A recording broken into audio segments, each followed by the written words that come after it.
So what are electrics like in Portugal and France? Well, recently I spent some time on holiday over there and I got to take a little peek at some electrics, some distribution boards in both of those countries. So I'm going to share with you what I found, and there's some quite interesting things in there. Today's video is sponsored by my Amazon shop. You can see a link in the description for that.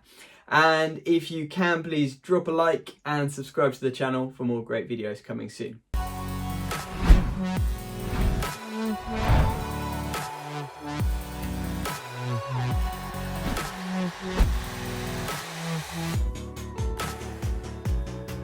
So I'm in Portugal on holiday, and as always, what do you do when you first get to your new apartment for a holiday? If you're an electrician, you check what the distribution board is like. Occupational hazard. Unfortunately, curiosity always gets the better of me. So I'm here standing at the entrance door of the apartment, and this is the distribution board, I believe. So let's have a look. So we've got here, looks quite old, basically a distribution board full of double pole circuit breakers. So we've got here 10 amp, 10 amp, 20 amp, 10 amp, 16 amp, 16 amp, 16, 16, 16, 16, 16, 10, 20, 20, and then there's maybe this is the main switch, it's a 40 amp, and then you've got a 6 amp here with some kind of contactor, so I presume that's for maybe this door entry system or something like that. And here, oh here we go, now we can see what it is. It says ding dong, circuit 16 ding dong, so that's obviously the doorbell. Can't believe they called it ding dong. And it's some kind of German make called Stotz, SK Stotz, Stotz Verteiler. So clearly when this was installed, they were keen on using German brands of electrical equipment. So you've got circuit 1, Illuminação, which is illumination, presumably that's lighting. So you've got 4 lighting circuits, which are, the first 2 are 10 amp, but the third one is 20.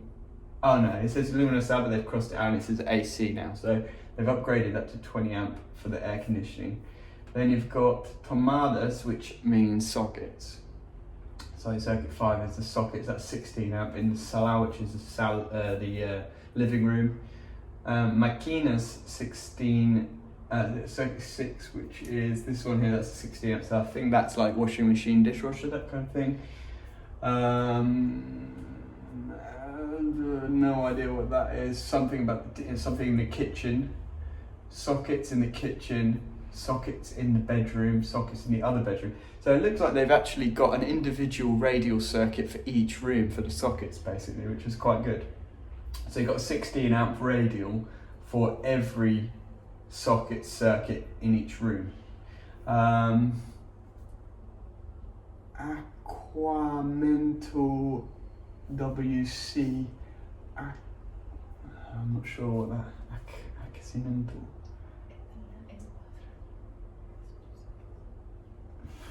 Apparently there's 2 sockets in the bathroom. So that must be the bathroom sockets. Doesn't work.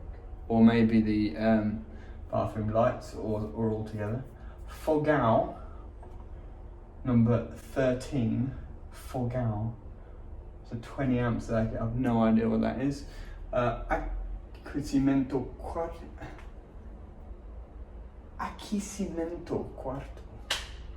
Oh, maybe it's, what's aquecimento? I don't know what aquecimento is. Referral, which is, general, so that is 15, so this is the main switch. Referral means general. So it's the main switch, 16, ding dong, with the doorbell. So, interesting, no RCD protection in here at all. Double pole circuit breakers, that must be a regulation that they've got here, which is actually great for testing because it means you don't have to disconnect the neutrals when you're doing insulation testing. You can just flick the circuit breaker off and do your insulation testing right on the terminals of the circuit breaker, the outgoing terminals, which I'm all for. It's a plastic consumer unit, but it's in a metal cabinet buried in the wall. So fire regs wise, I would guess that's fairly safe really. It's not likely to cause a fire if something gets overheated in there. There is a bit of blackening above this contactor, so that's obviously been getting a little bit hot. But what about RCD protection? So let's have a look in here, because I think maybe that there's a main RCD in here. Oh, this door is a little bit dodgy. So, there we go. Nice.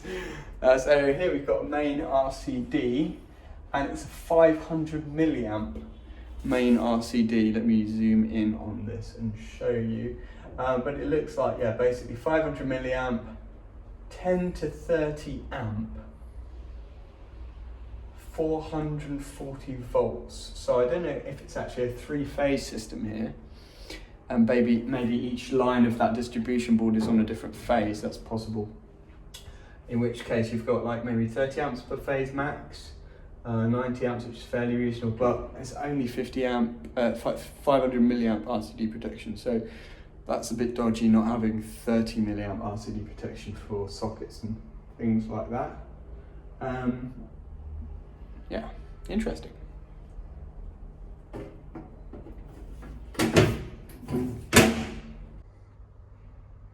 So this is the RCD that I was talking about.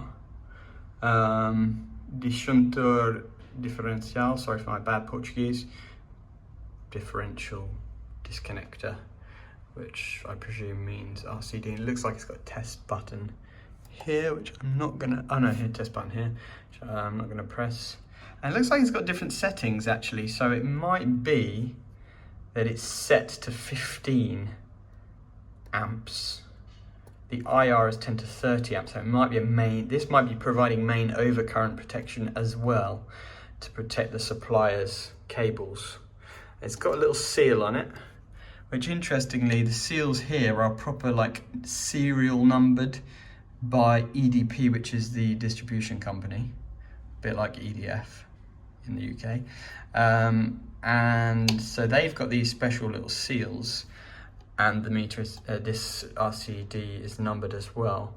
So basically you've definitely not got access to that, you know, because that is sort of a no-go area probably. As an electrician, you need to get the distribution company in to change the settings on that. For example, to upgrade your supply or something, they can probably just come in and upgrade it to 20 amps or 30 amps per phase instead of 15 amps per phase. They'll probably charge you for doing so. It's got some kind of earth cable here going from one side to the other, which presumably that's just continuing the main earthing through to the distribution board, but it's only 6 mil, probably max, so looks a bit dodgy. Let me know in the comments if you know more about Portuguese electrics than I do. Maybe some of you are Portuguese expats or something and you work on Portuguese electrics.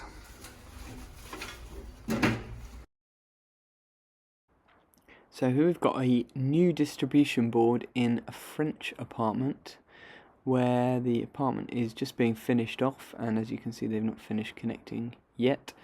But some interesting things that I thought I'd share with you. So you can see you've got several RCDs protecting several sets of circuits, inbuilt main RCD for the whole board, which looks like it's the kind of supplier's main switch, 15 to 45 amp, 500 milliamp again, and you've got the meter built into the board as well, and you've also got the data connections here.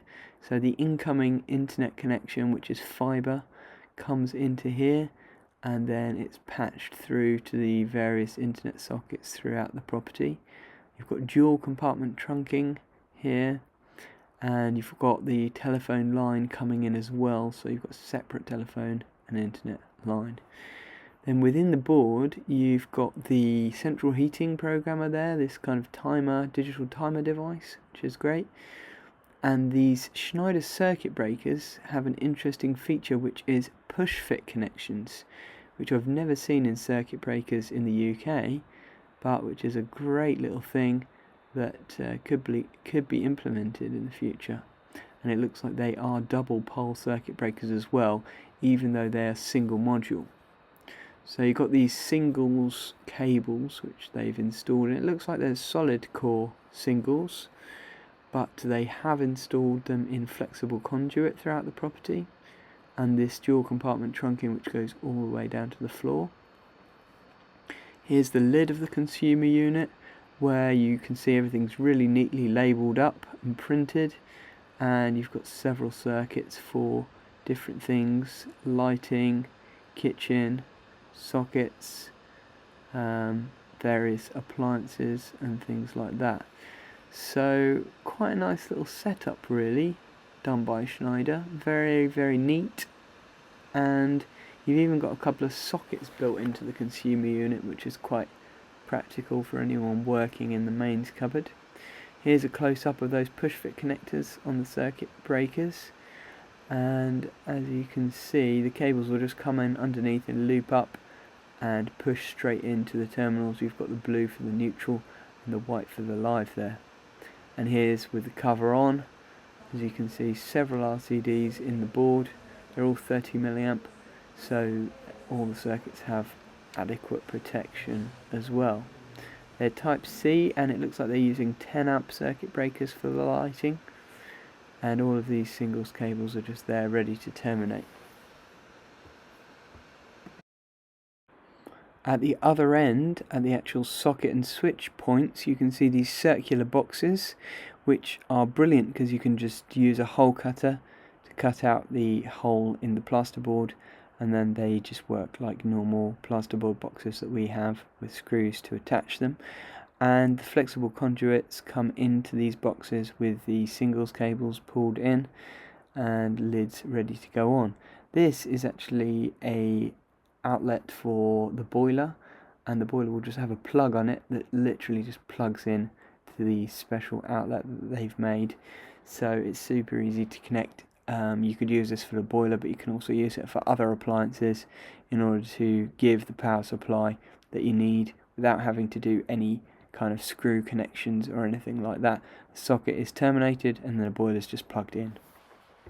So what do you think? Interesting electrics, huh? A little bit different to what we're used to here in the UK. What do you think? Let me know in the comments. Better, worse, or just different? Well, it's always good to see how people do things in other countries. I hope you enjoyed this video. If you found it useful, don't forget to subscribe to the channel and hit that like button. It really helps to support our channel. I'll see you on the next video, guys. Thanks for watching.